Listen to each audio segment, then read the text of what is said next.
Hello, hello. Animal ka ba? Ayun guys, huwag niyo na lang pansinin background sa likod ko. Dahil original yan.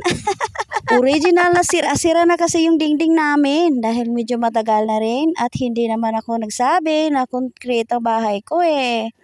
Di puta. Ngayon kasi nag-crave ako ng mais ngayon at coke.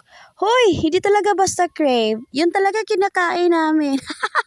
At hindi ko alam talaga kung bakit coke yung sinabi ko. Ay, nandiyan naman coke talaga. At kung minsan, nagluluto din ako ng favorite bangos ko. Gusto ko talaga sa bangos, yung may sabaw. At kung minsan, nakikrave din ako ng pusit, kahit minsan lang. At after naman, nagprito naman ako ng, iwan ko kung anong pangalan itong isda na to. Alam nyo guys, hindi talaga sa lahat ng panahon may ulam. Kasi walang pera tayo minsan at talagang mauubusan ka talaga sa bulsa. At dahil na rin sa hirap ng buhay at sa sobrang mahal ng bilihin. Kaya kadalasan, minsan naalala ko pa sa probinsya namin noon. Pangtawid gutom namin talaga yung balanghoy at kamote. Promise day, sobrang hirap talaga kapag wala kang bigas. Pero kahit papaano, mas okay na rin ang buhay natin ngayon kaysa noon. Pero may kasabihan nga na ang tao ay hindi marunong lumingon sa pinanggalingan ay promise day. Sino dito nakaranas sa bukid mawala ng bigas, walang pera? Siguro may mga pero guys, ang hirap mag voice over no.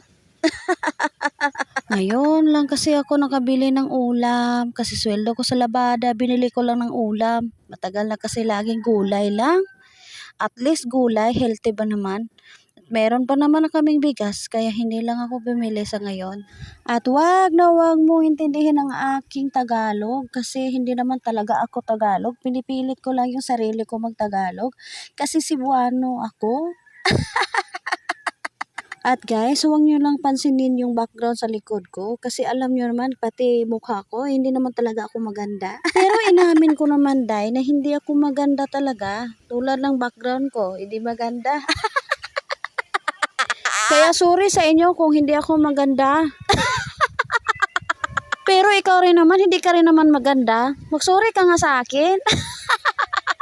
At mga guys, hindi naman talaga ako marunong mag-Tagalog. Kaya minsan, narong grammar. Kasi ako kung sa English pa, wrong grammar. Kaya huwag niyo nang pansinin. At hindi ko rin naman masyado inaral yung sarili ko para mag-Tagalog. Kasi hindi naman ako taga Manila, taga Negros po ako.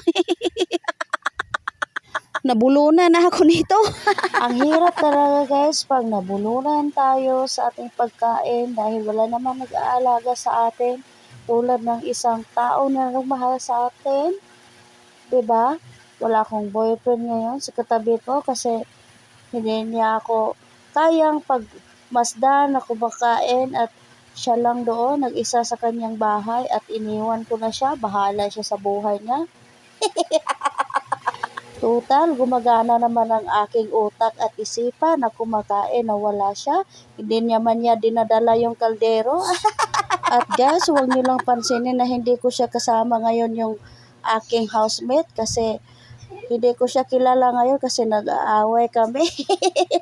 Ayan na guys, nadudugay na talaga akong nagbo-voice over. Ayan na naman ang aking Tagalogin na para namang Bisayain.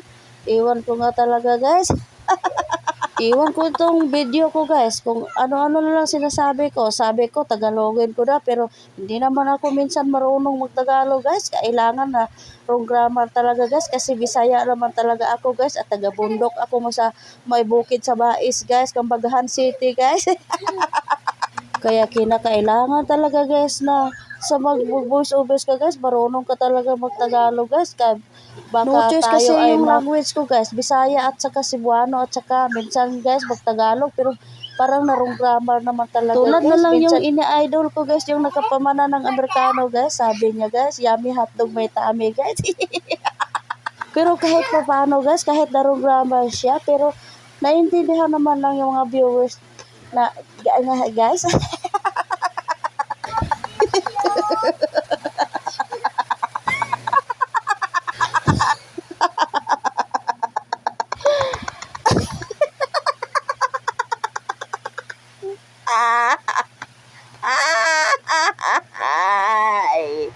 Mara na for today's video.